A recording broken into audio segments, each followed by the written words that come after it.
Hello and welcome. Thank you for joining us. Today we will be discussing the response strategy with COVID-19 and your temporary contingent workforce. My name is Joni. I come to you with 20 years of experience in human resources. I help our clients develop talent solutions that best fit their business need. My background includes solution design and implementation of all talent solutions, such as MSP, RPO, staffing, and many more across global and domestic companies. That perspective gives me a really unique advantage when we talk about a performance-based solution. I have the pleasure of co-presenting today with Chris Fountain. Chris, will you take a moment to introduce yourself? Yeah, thanks, Joni, and good afternoon to everyone. I currently serve as Director of Operations for our Workforce Management Business segment and have been with Landrum HR for 5 years. I have 23 years of manufacturing experience and held multiple leadership roles in a variety of facilities, including textile, chemical, petroleum, and renewable energy. Thank you, Chris. So for those of you who were not able to join us on July 22nd, we discussed our performance-based solution. We will be sharing a link to the recording of this webinar at the end of our time together today, but I felt it was important to revisit this just in a quick summary. Our performance-based solution is the answer to our clients' challenges with temporary and contingent workers. We align with our clients on safety, quality, and performance to drive down your cost per unit. What differentiates a performance-based solution from traditional staffing is that we go way beyond the basic block and tackle of recruiting, onboarding, time and attendance, and we take staffing many steps further to include Lean Six Sigma methodology and so much more. Due to the nature of our work associated with this performance-based solution, our clients have a critical need for COVID-19 countermeasure and response strategy. We have real-life scenarios playing out as we speak at our clients' facilities. Today, Chris is going to help us understand COVID-19 response from an operations perspective, and I will bring the human resources perspective. So Chris, let's go ahead and warm up the audience by asking a poll question. Hey, Joni, great idea, and thanks again. So we are going to go ahead and throw up our first poll question of the day, which is very simple, very basic. So we're asking the audience, has your operation been impacted by COVID-19? Give everyone a couple of minutes to select yes or no, and then we will close that out and share our results. All right, so we'll give everyone about 5 more seconds.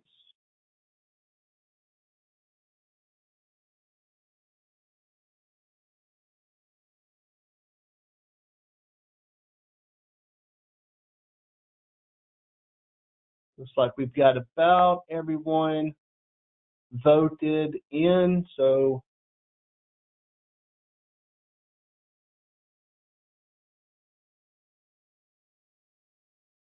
all right, so Joni, not surprising that we had 94% of our group has selected yes, that their operations have been impacted by COVID. So and again, not surprising by any stretch of the imagination. Yes, wow, 94%. So thank you for that, and thanks to the audience. Very interesting stat, which we could all, pretty much assume, and that confirms really the importance of our talk today. So Chris, let's start out by having you help us understand, how have you taken CDC guidelines, which can be very challenging, and translated them into the daily operations at our client's facility?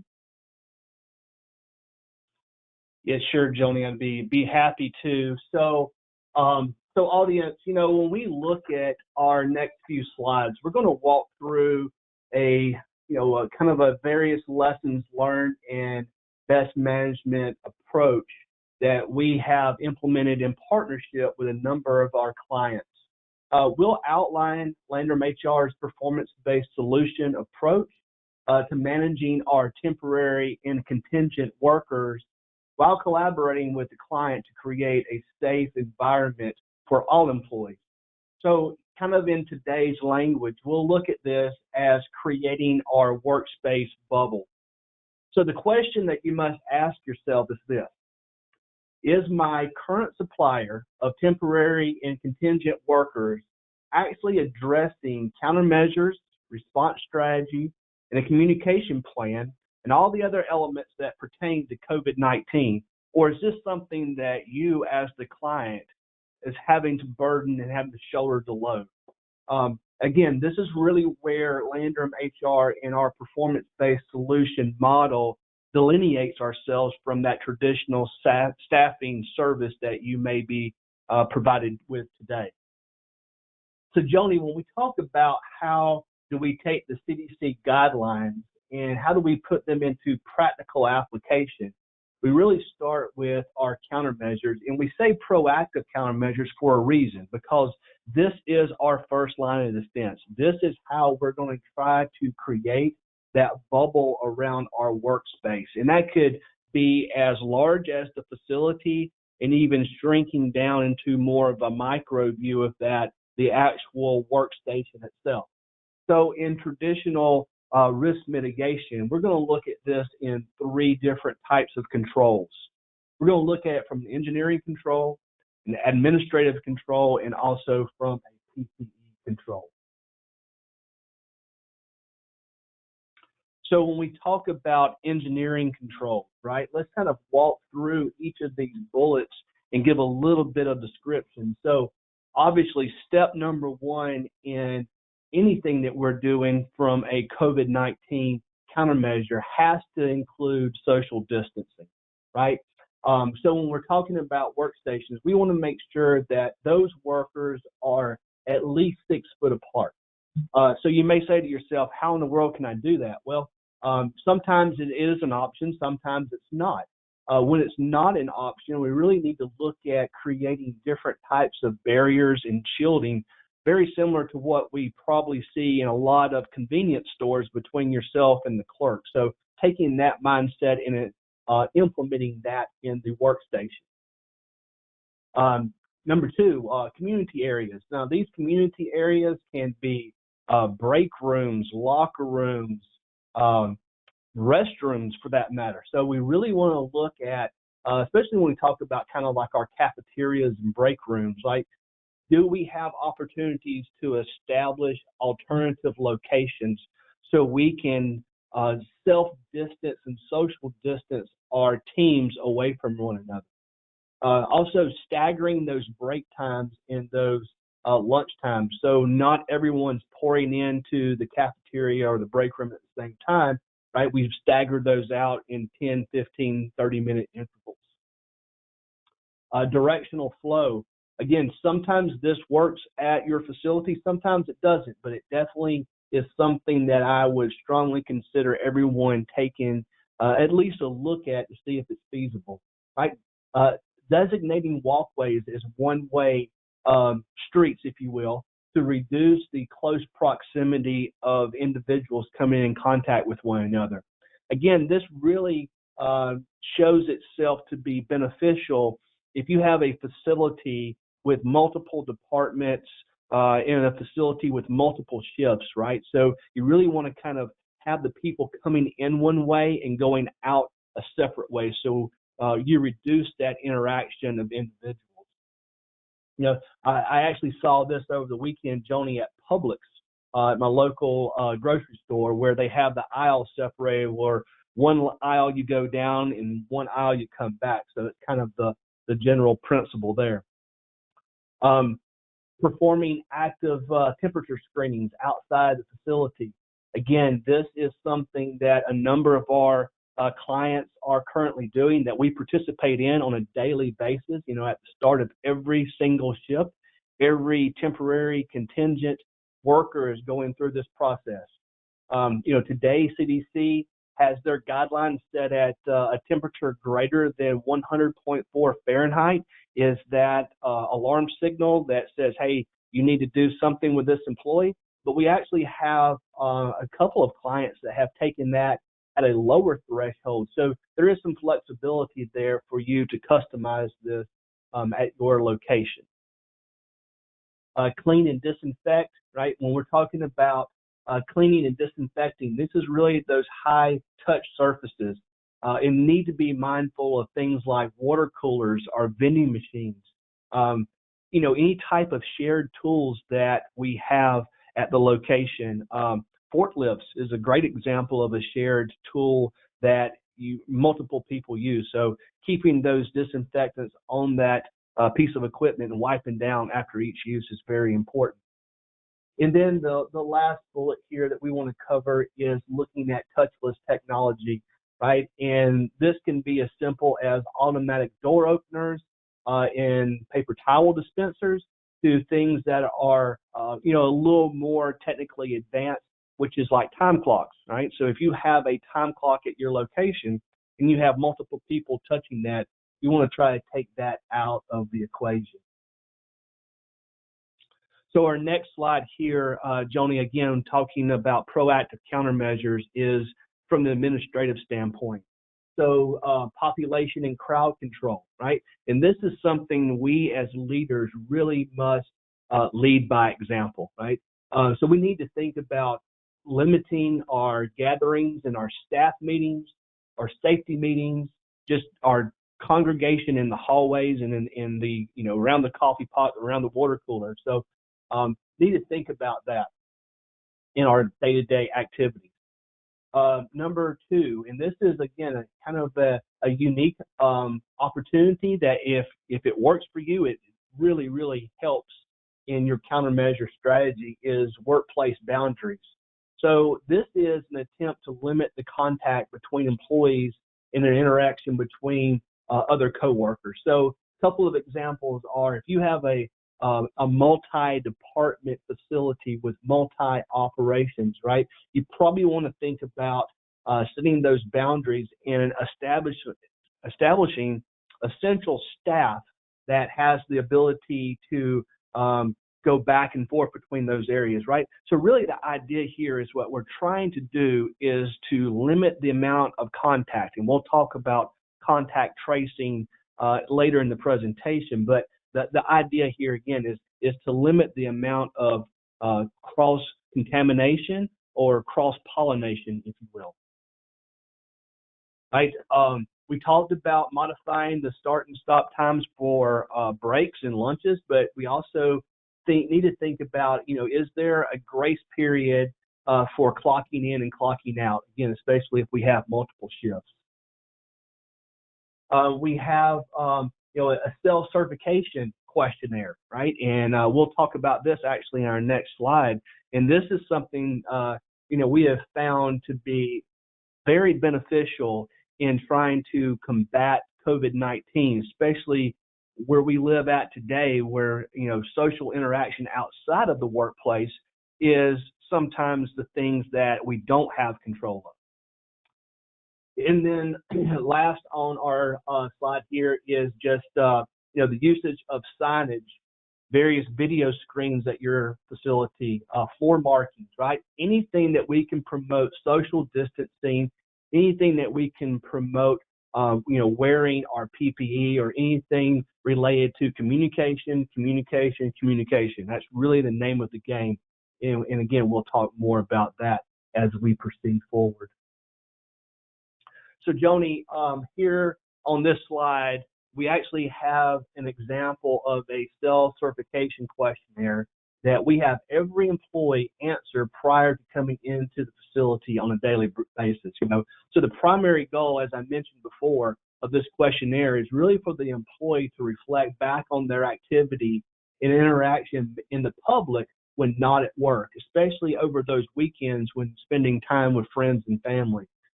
This can be the most challenging aspect of protecting that quote-unquote workspace bubble. So it's imperative that we do our due diligence with each employee during every attempt into that facility or workspace.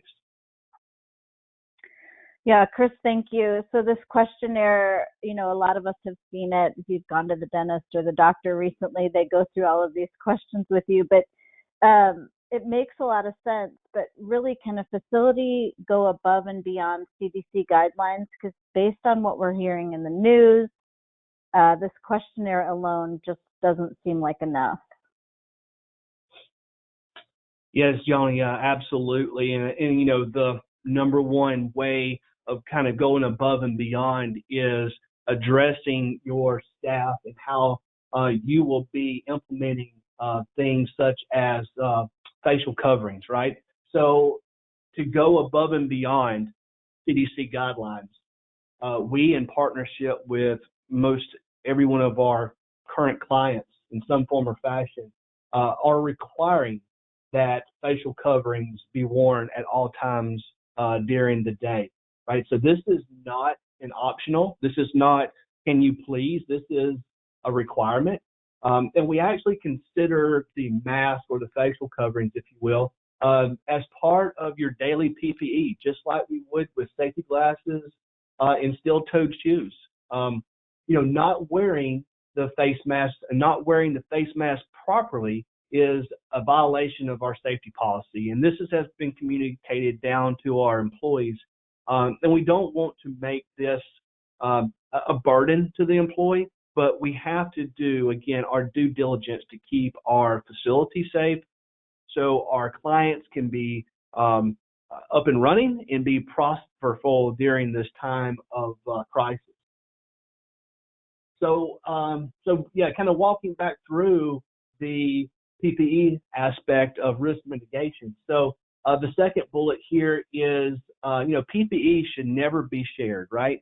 So if we have a situation where we're requiring masks, then we need to be thinking about that in preparation to making that announcement. So making sure that you have disposable masks on hand, because the last thing you want to do is having an employee pass off a mask to a coworker because they don't have one for the day. So there is some expense there, but definitely is a value added expense. In addition to that, we kind of covered in one of our other slides about the cleaning and disinfecting high touch surface areas, those community surfaces, if you will. Talked about doing that with shared tools, but also, if you are wearing a face mask that is not disposable, then you need to be cleaning that on a daily basis. And those instructions, those care instructions, should be provided to you when you purchase the mask, or somewhere on the box that the mask is provided. But definitely need to think about the cleaning aspect of your PPE.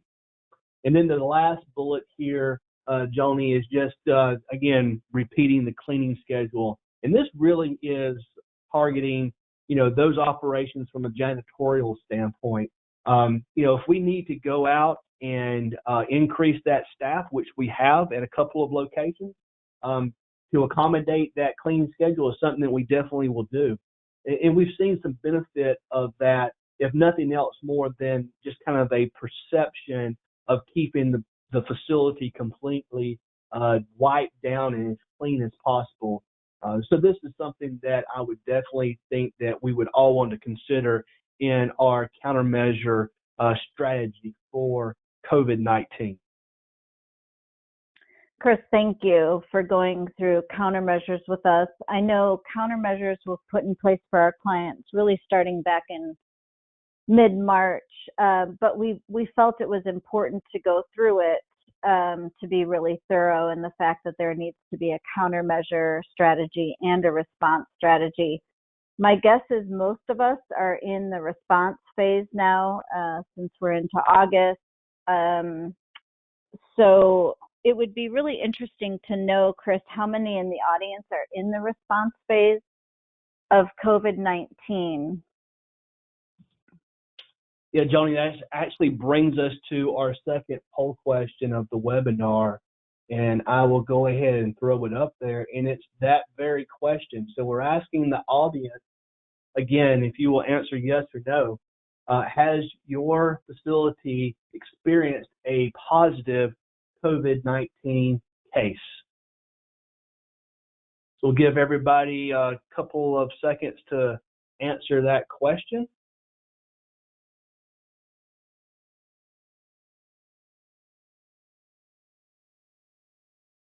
And while everyone's taking a minute to answer that question, Joni, I can kind of go back and kind of recap. And really, you're probably in one of two of these phases.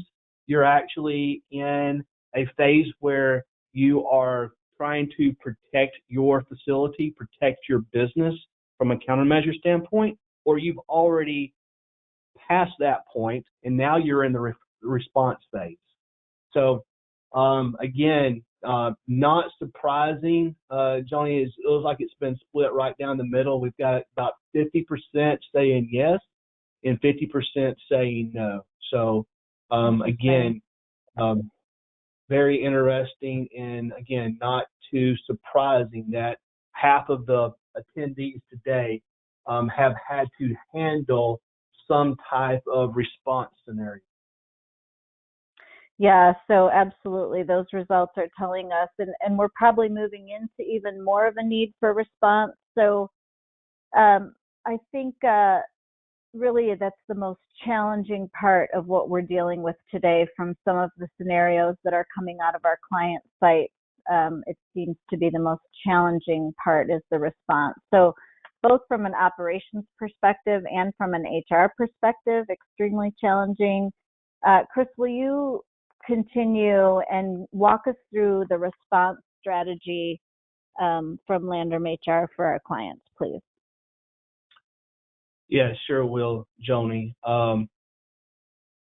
Actually, you know, this is, as you alluded to, is the most challenging, and this truly is the million-dollar question, right? So what is your strategic plan at your location, your business, for dealing with an event that is, you know, is a positive COVID-19 case, and how is that impacting your business today? So again, we want to look at a couple of different things like communication, right? So how are you informing, more specifically, how are you performing those team members that have come in contact with that affected employee? Contact tracing, mentioned that earlier, can be very, very difficult to trace back what type of interaction has that affected employee come in contact with, you know, various other individuals within the past 24 hours. We talk about self-isolation. This is kind of an interesting one. It's like, really, you know, what do you do if an employee at your location exhibits some type of symptom during your normal work shift, right? So what happens if Bob, Tom, or Jane comes up and says, hey, I don't feel good, and you take their temperature and now they're over that 100.4 degree threshold? I mean, what's your strategy? Kind of walking down the list here again, self-quarantine, a ton of different questions that you have to work through. And I'm sure that, Tony, I know that you're going to cover a couple of these in the HR portion of this. And then, you know, really just talking about, all right, disinfecting the workstations. This is completely different than that cleaning strategy that we talked about in countermeasure. This is actually after you have a positive confirmed case in your facility. Are you going to go out and hire a third-party contractor to come in and disinfect the area? Or are you going to do it yourself? Or are you even going to address it whatsoever, right? Very important things to consider. And then introducing the employees back to the work population after that positive or suspected positive COVID case. And as we have seen, Joni, we actually have you know, a flow chart that we'll show here next that is a real simple chart that we've actually put together for one of our clients to help our on-site team to establish a standard operating procedure when establishing, again, that time to discontinue home isolation. So in this scenario here, this is simply the symptom-based strategy, which is now recommended by the CDC as at least 10 days since that employee has experienced some type of symptom. They've gone 24 hours without having a fever, and they, again, no longer have that coughing, shortness of breath, or any other type of symptom that we've associated with COVID-19. We have seen, right, the test strategy is actually taking quite some time because of the backlog. So it's really up to you as a facility to determine what is your approach with introducing those individuals back to the work population. Thank you, Chris. And you mentioned it, but as we know, there's nuances to both test-based and symptom-based strategies. And as we get to know you as a client, we can assess and customize a solution that will best fit your business model, because again, there's challenges, advantages, and disadvantages to both. So regardless of all CDC guidelines as they pertain to countermeasures and response strategy, really the straw that can break the camel's back is a lack of communication. Regardless of everything else you put into place, if you do not have a strong communication plan, there can be, further issues. So communication is one part of the process that we can control. Frequency, message, tone, the feedback and follow-up can all be very robust and effective when done the right way. So in addition to everything else that we've discussed here today, Chris, can you tell us more about your communication plan, with our clients, and how have you incorporated that into your daily operations? Yeah, Joni, we could literally spend the full 30 minutes talking about communication, and that's how important it is. But I'm going to hit on some real high level stuff, because we would really love to work with our client and customize this communication plan. I don't think there's a one size fit all, but some of the things that we have found useful is creating a COVID-19 response and prevention team, which is a combination of management leadership and shop floor representation to cover various initiatives that we're introducing to the population. And really, there's a couple of things we want to do here. We want to get their buy-in, we want to get their support, but more importantly, to the second bullet there, we want to be able to combat the shop floor rumors that are associated with COVID-19.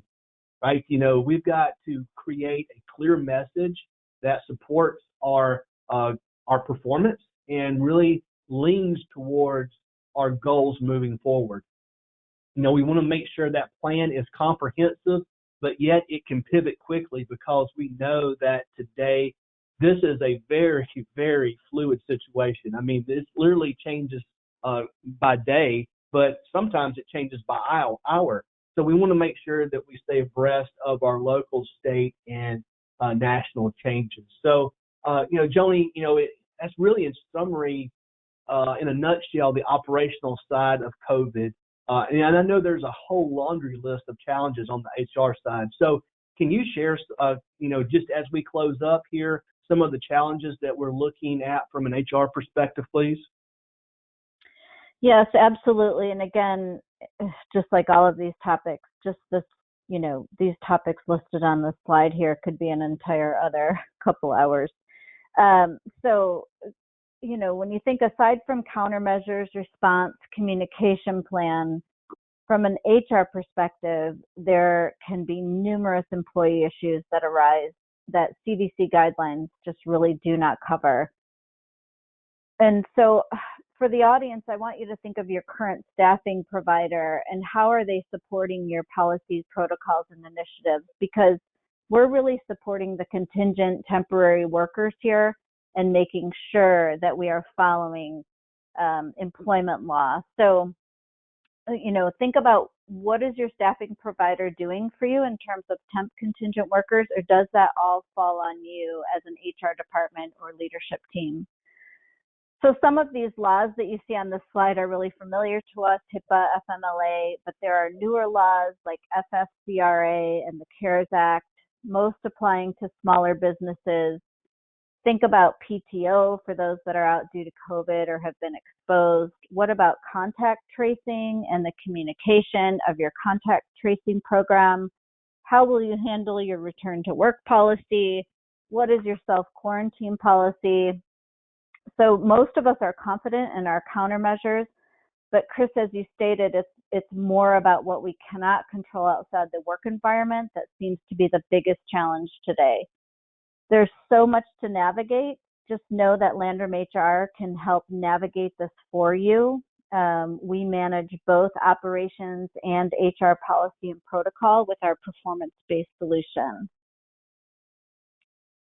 We are ending our time here. This was a quick half hour. We will be sharing the link to our website in the chat box. You will find the recording of our first webinar there. And you'll notice we also have two handouts that you can access. One is our white paper, COVID-19 countermeasures, and also our handout on our performance-based solution. So due to us running out of time and the sensitive nature of our COVID-19 discussion, we can take questions on an individual basis. Feel free to reach out to me via text or call me 281-714-8048. You see my contact information on the slide. And that concludes our time together today. Thank you so much for your engagement and interest. I hope you have a great week.